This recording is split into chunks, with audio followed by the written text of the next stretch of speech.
Hey guys, so today I want to talk to you about how to put together your introduction and conclusion paragraphs for your literary analysis essay. So, we have talked about ways to put introduction and conclusion paragraphs together for essays before, and the conclusion paragraph for this essay will be very similar to what we have discussed prior. However, the introduction paragraph for the literary analysis essay includes some different parts and different formats that we will need to discuss in depth, okay? And so for this literary analysis introduction paragraph, there will be four parts. You will have a hook statement, you will have a bridge, you will have a brief summary, and then a thesis statement. So I'm going to talk about all of those and kind of walk you through putting that together. I do want to remind you that I encourage my students to write body paragraphs first. And then after you've completed your body paragraphs, go back and add the introduction before those body paragraphs and add the conclusion after. To me, it is easier to introduce and conclude when you already know what you're writing about. And so that is something I encourage my students to do and something that has really helped a lot of my students. So let's go ahead and dive into that introduction paragraph and what you need to do for that. So I'm pulling up a sample here. All right.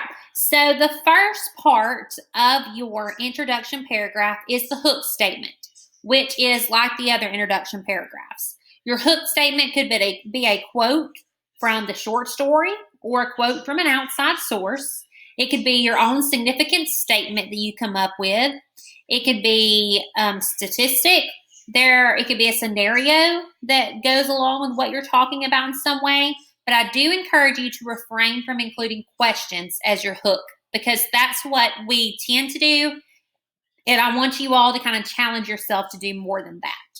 Okay, so you do have to have the short story integrated into all your body paragraphs, but then also in the instructions, it mentions that you have to include an outside source. So one place you can include that is here for your hook statement.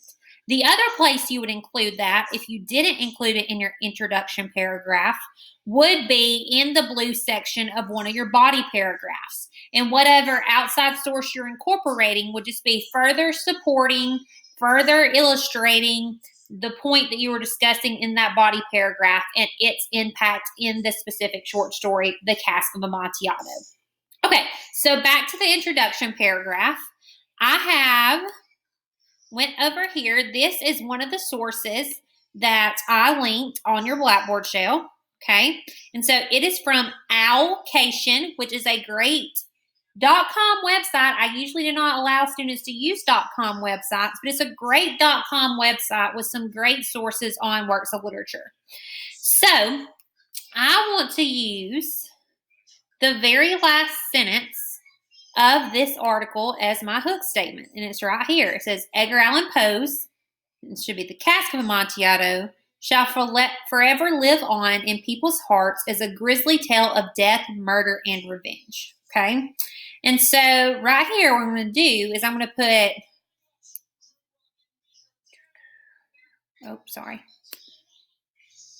according to Christopher Wanamaker,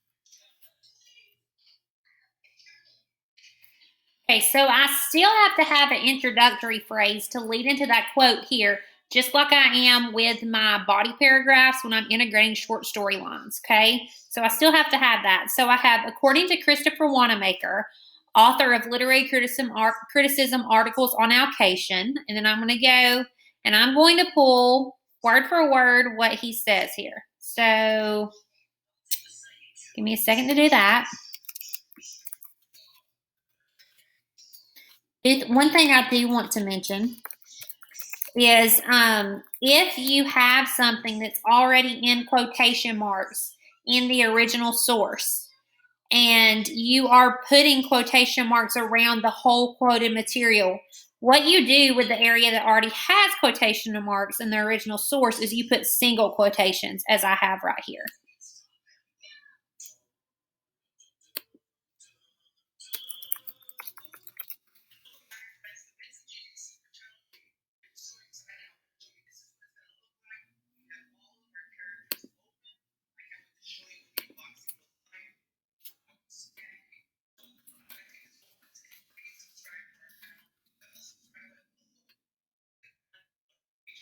I'm messing this up majorly.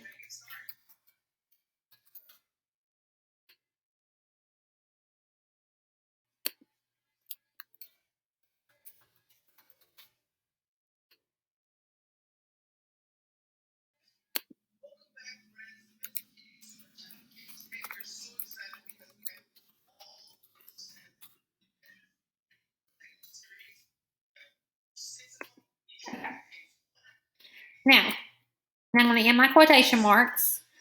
Please remember that I do not have a page number. Also remember that I've already included the author in my intro phrase, so really I do not have to have a technical in-text citation. So I'm going to put my period inside the quotation marks here. Okay, so that is my hook statement. When you look back over here, your hook statement should be yellow. So I'm going to go ahead and code that yellow. All right, cool. So now I'm moving into what is known as the bridge.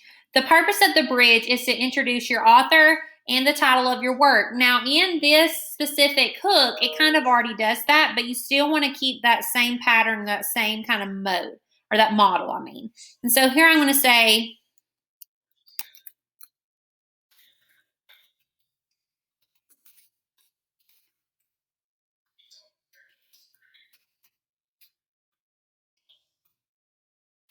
okay, so I have my author and I have the title of my work.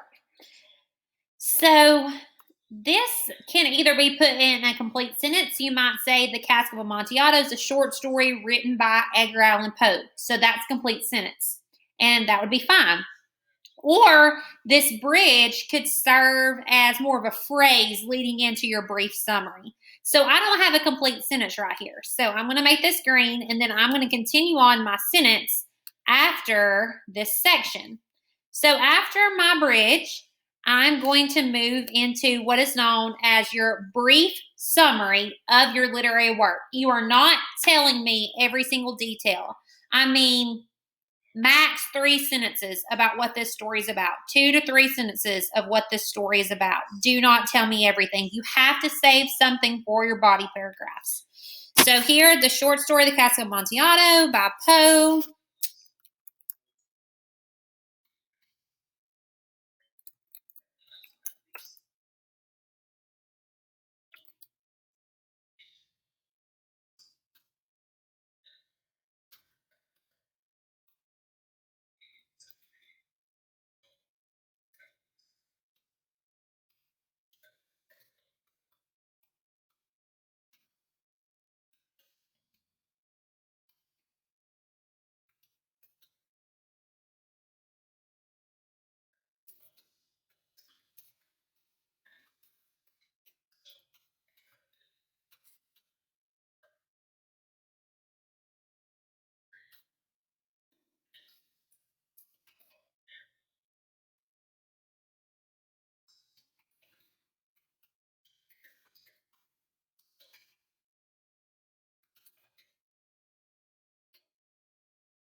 So here it says, the short story, The Cask of Amontillado by Poe, details Montresor's plan and journey to obtain revenge against his enemy Fortunato.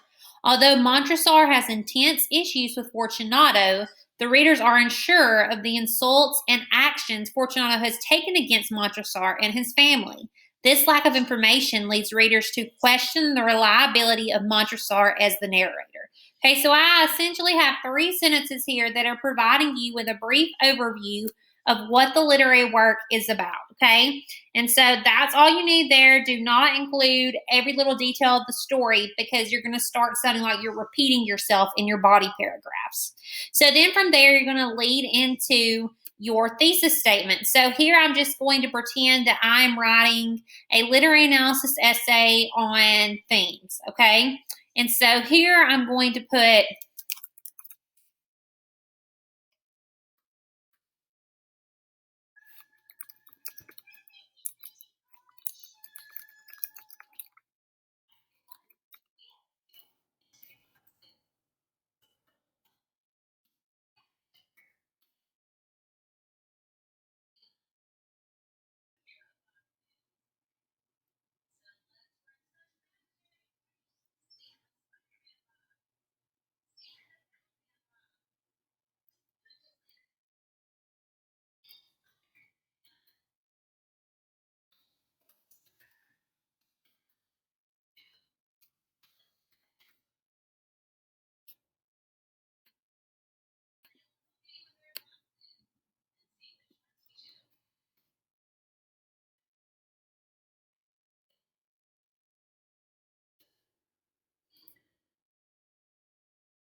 okay, sorry, that took me a minute.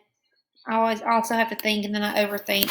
So here I have Edgar Allan Poe uses many themes such as revenge, trust, and alcoholism to allow readers to put themselves into the mind of the demented narrator Montresor. And so what I'm saying here is that themes, that's the literary analysis or the literary element I'm talking about, okay? Here are my 3 examples I'm going to discuss in my 3 body paragraphs or that I already have.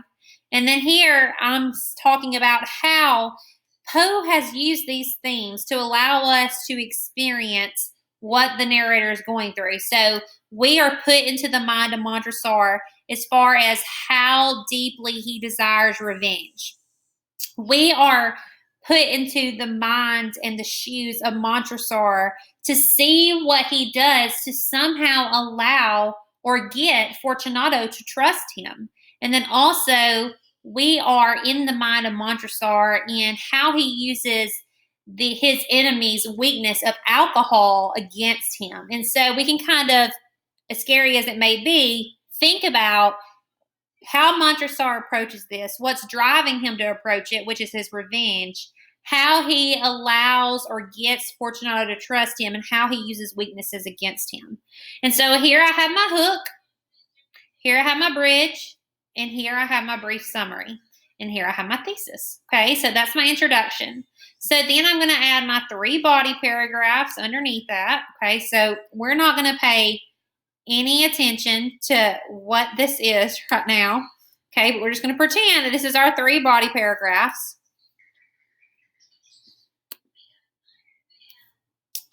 Sorry, a lot of stuff pulled up here. Okay, so we're going to pretend. So I have introduction, 3 bodies, and then I'm moving into my conclusion. Okay, so on your conclusion, you need to remember the same things we talked about before. You need to have a reworded thesis, a summary of your subpoints or your main topics, and then a clincher. And so here I would say, okay, my reworded thesis. So revenge, trust, and alcoholism are 3 comparative themes within Poe's short story, The Cask of Amontillado. Okay, so that's my reworded thesis. Montresor deeply desires revenge against Fortunato for the many times he has insulted and harmed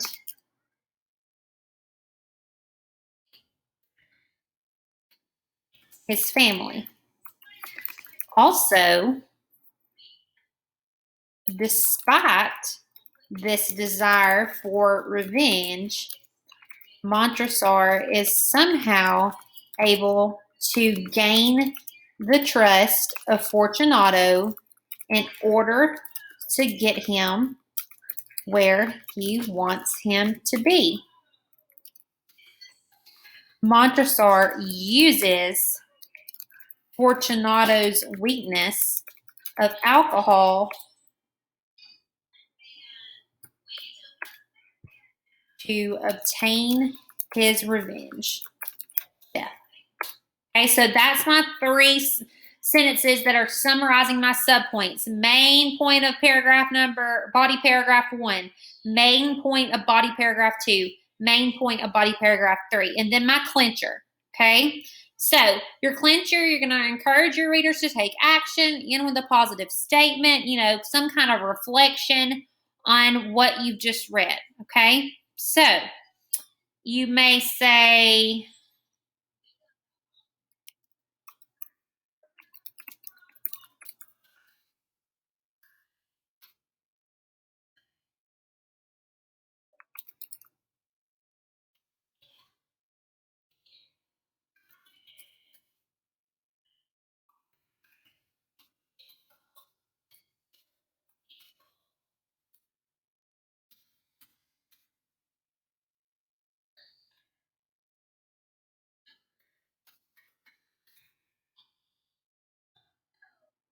I'm going to stop there. Okay, so here I put The Castle of Monte Otto is a thrilling tale that allows readers to step into the struggles of individuals dealing with mental health issues. Okay, so here it's prompting your readers to consider how it feels for people that struggle with mental health issues, which is a really important topic in our society today. Okay, you do not have to color code your conclusion paragraph. And just like I say every time, these are very much a draft. If I'm sitting here and working with you on it while I work through this video, this is kind of like a rough draft to me, a first draft to me. And you can see as I'm reading back through it how I'm correcting things because it doesn't fit right or it doesn't sound right. And so that's all part of the writing process, and you want to take part of all of those steps. Okay, so that is a full essay. I have introduction, body paragraph 1, body paragraph 2, body paragraph 3, and then a conclusion. So that's what your 5-paragraph essay should sort of look at like when you get those 5 paragraphs completed. All right, thank you guys.